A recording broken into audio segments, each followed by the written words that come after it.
السلام علیکم ورحمۃ اللہ وبرکاتہ۔ الحمد للہ وحدہ والصلاة والسلام علی من لا نبی بعدہ، اما بعد۔ مثالی مسلمان اپنے رب کے ساتھ، اس عنوان کے 9ویں حلقے میں 9th ایپیسوڈ میں مسلمان 5 فرائض میں سے 5 دین کے بنیادی ارکان میں سے 5واں حج اور اللہ کی بندگی کا صحیح حق کیسے ادا کر سکتا ہے، یہ آپ کے سامنے رکھیں گے۔ امید ہے کہ بغور سماعت فرمائیں گے۔ اللہ تعالی نے اسلام کے 5 بنیادی ارکان میں سے ایک 5واں رکن حج رکھا ہے۔ اس شخص پر جو مسلمان ہو، عقل مند ہو اور حج کرنے کی طاقت رکھتا ہو، یعنی اپنے ضروری اخراجات سے فارغ ہونے کے بعد اس کے پاس اتنا مال ہو کہ باسلامت مکہ جا کر حج کے سارے کام ادا کر کے وہ واپس آ سکے۔ اور حج صرف ایک مرتبہ زندگی میں فرض ہے۔ حج کے لیے نکلنے سے پہلے حج کے احکام و مسائل سے متعلق معلومات حاصل کرنا، چاہے پڑھ کر، اس سلسلے کی ویڈیوز دیکھ کر، علماء کرام سے ربط پیدا کر کے ان کے ذریعے سیکھنا، یہ بہت ضروری ہے۔ صرف پڑھنے اور دیکھنے پر اکتفا نہ کریں، بلکہ کسی پختہ اچھے عالم سے حج سے متعلق سارے احکام و مسائل کو خوب سیکھنے کی کوشش کریں، اس لیے کہ یہ ایسی عبادت ہے کہ اس میں مال، اپنی جان، اپنی زبان، اپنا دل، سارا کچھ لگتا ہے۔ اب اگر کوئی انسان بغیر سیکھے ہوئے جا کر چکر کاٹ کے آ گیا تو کیا خیال ہے؟ حج کا صحیح ثواب وہ حاصل کرے گا؟ حج کا ثواب تو وہ ہے کہ اللہ اکبر، نبی کریم صلی اللہ علیہ وسلم نے جیسے ہمیں خوشخبری دی کہ حج مبرور کا بدلہ جنت ہے، اور جس نے حج کیا، حج میں کسی طرح کی کوئی بے حیائی کا ارتکاب نہیں کیا، گناہ کے کام سے بالکل دور رہا، تو وہ ایسے لوٹے گا حج سے گویا کہ آج ہی اس کو اس کی ماں نے جنم دیا ہے۔ سبحان اللہ، کتنا صاف ستھرا ہو کر، گناہوں سے پاک ہو کر لوٹے گا۔ تو اس لیے اس حج کے حوالے سے ہمیں پوری اور اچھی اور صحیح معلومات ہونی چاہیے۔ حج ہی ایک ایسی عبادت کہ ایک وقت میں دنیا کے سارے رنگ و نسل، زبان کے لوگ اکٹھے ہوتے ہیں اور سب ایک لباس میں نظر آتے ہیں، ہے نا؟ اور پھر سب کی زبان پر ایک ہی صدا ہوتی ہے لبیک کی۔ اس طرح کی اجتماعیت، مسلمانوں کی قوت، مسلمانوں کی یکتائی کا اس میں جو سبق ہے وہ ہمیں لے کر واپس لوٹنا چاہیے۔ اور جب ہم حج کا کوئی بھی کام ادا کر رہے ہیں، اس کے اندر اللہ کی وحدانیت، نبی کریم صلی اللہ علیہ وسلم کی سچی تابعداری کا جو درس ہے، سبق ہے، نصیحت ہے، اسے اپنی زندگی میں ساتھ لے کر لوٹنا چاہیے۔ اپنی باقی ماندہ زندگی میں اسی پر بالکل کاربند رہنا چاہیے۔ جی ہاں، ہم لوگ کس لیے پیدا کیے گئے؟ صرف اور صرف اللہ کی عبادت کے لیے۔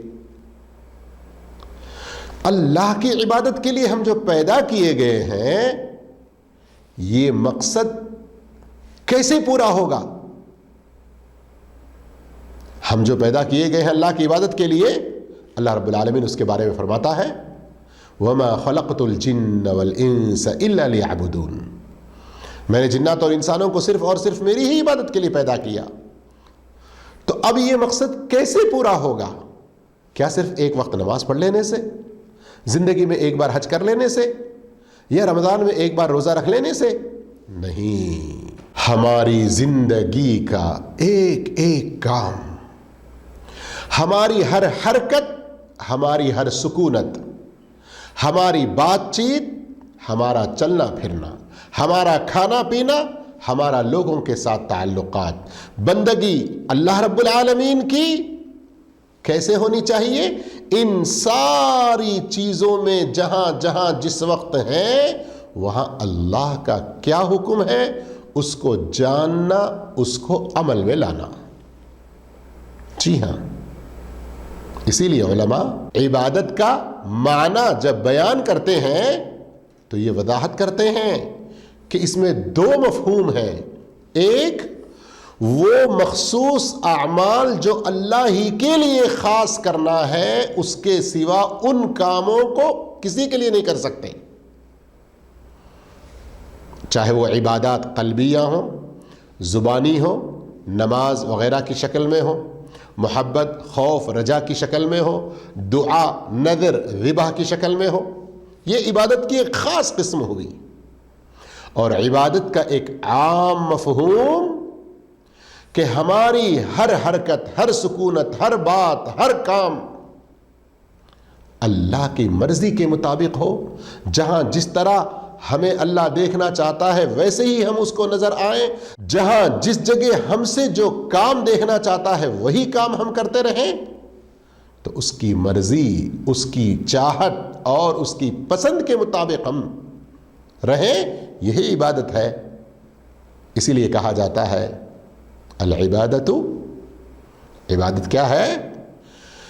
ہر وہ چیز جو اللہ کو پسند ہے، جس سے وہ راضی ہوتا ہے، اقوال ہوں، افعال ہوں، باطنی ہوں، ظاہری ہوں، وہ اسی کے لیے خاص کرنا۔ لا الہ الا اللہ محمد رسول اللہ ہم پڑھتے ہیں تو اس کے سارے تقاضوں کو ہماری اپنی شخصی زندگی میں، ہماری اپنی فیملی لائف میں، ہمارے اپنے سماجی زندگی میں، بلکہ اگر اللہ نے ہمارے اختیار میں حکومت دیا تو اس حکومت میں بھی لا الہ الا اللہ محمد رسول اللہ کے تقاضوں کو پورے کرنا، اس کے احکامات کو عملی جامہ پہنانا، یہ اللہ کی حقیقی بندگی ہے۔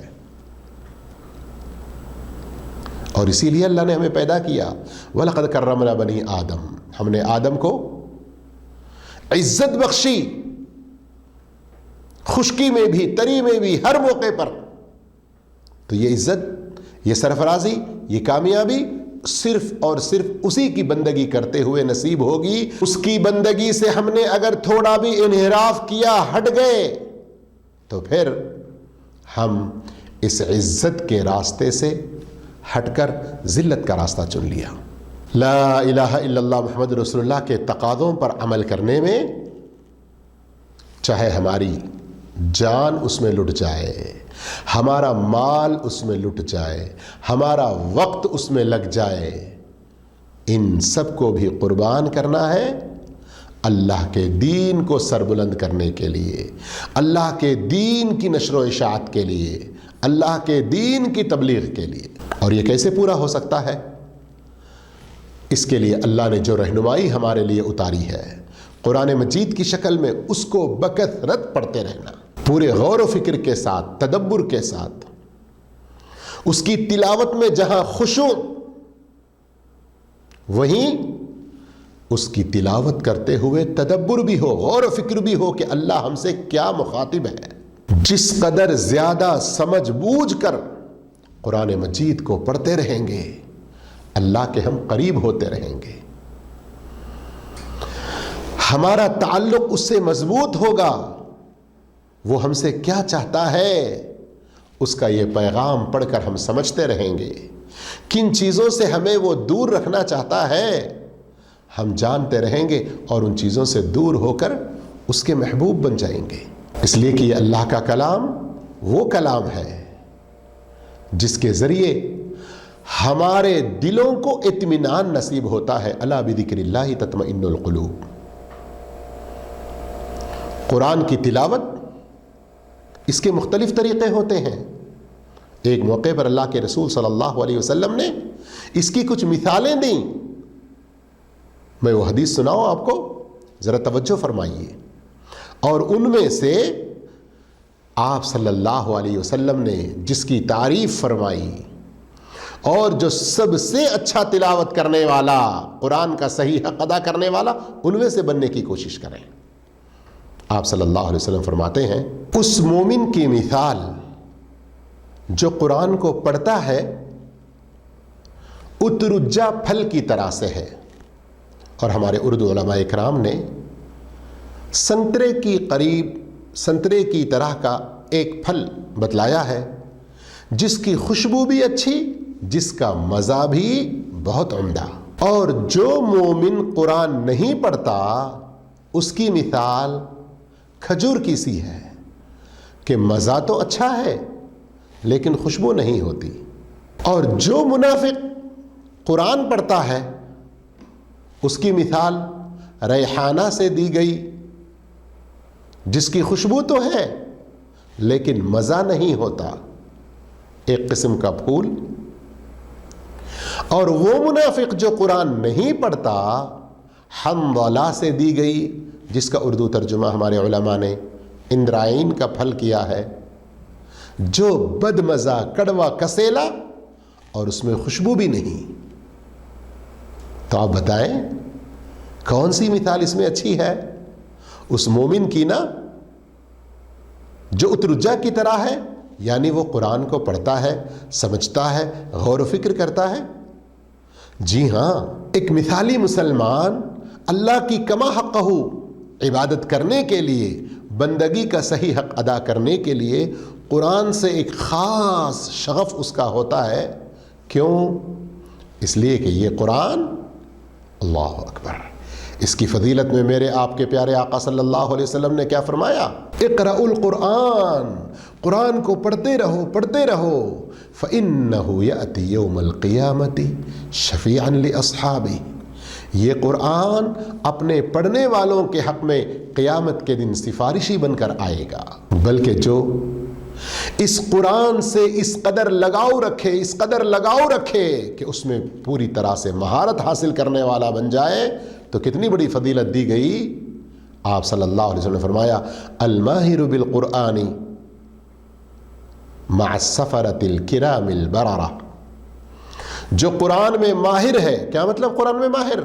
بہت راگ نکال کے پڑھنے والا بس نہیں، جو قرآن کا اچھا علم رکھتا ہے، سمجھتا ہے، غور و فکر کے ساتھ پڑھتا ہے، اس پر عمل کرتا ہے، اس کی دعوت دیتا ہے، اس کے تمام حقوق کو اچھی طرح سے ادا کرنے والا، ایسا ماہر انسان وہ کل قیامت کے دن نیکوکار، بزرگ فرشتوں کی صحبت میں ہوگا۔ والذی یقرأ القرآن ویتتعتع فیہ، جو پڑھنے میں اور اس کے حقوق ادا کرنے میں وہ مہارت تو نہیں رکھتا لیکن اس سے شغف رکھا ہوا ہے، وہ اٹک اٹک کر ہی پڑھتا ہو، رک رک کر ہی پڑھتا ہو لیکن پڑھنا نہیں چھوڑتا، فلہ اجران، اس کے لیے دگنا اجر ہے۔ قرآن سے رشتہ کتنا پیارا ہے نا، کتنا اجر و ثواب والا ہے نا۔ تو اب اتنی فضیلتیں سننے کے بعد کیا قرآن کو چھوڑیں گے؟ نہیں، یہ وہ کلام ہے جو اللہ نے اپنے پیارے حبیب پر نازل کیا سارے انسانوں کی ہدایت کے لیے۔ جو اس کو جتنا زیادہ پڑھے گا اپنے رب سے اتنی قربت اس کی بڑھ جائے گی، اپنے رب کی صحیح بندگی کا حق ادا کر سکے گا۔ اللہ ہم سب کو حقیقی، سچا، پکا ایسا مسلمان بنائے کہ اپنے رب سے ہمیشہ اپنا تعلق ہمارا مضبوط رہے۔ انشاءاللہ آگے 10ویں حلقے میں پھر ملاقات کریں گے، تب تک کے لیے اجازت، والسلام علیکم ورحمۃ اللہ وبرکاتہ۔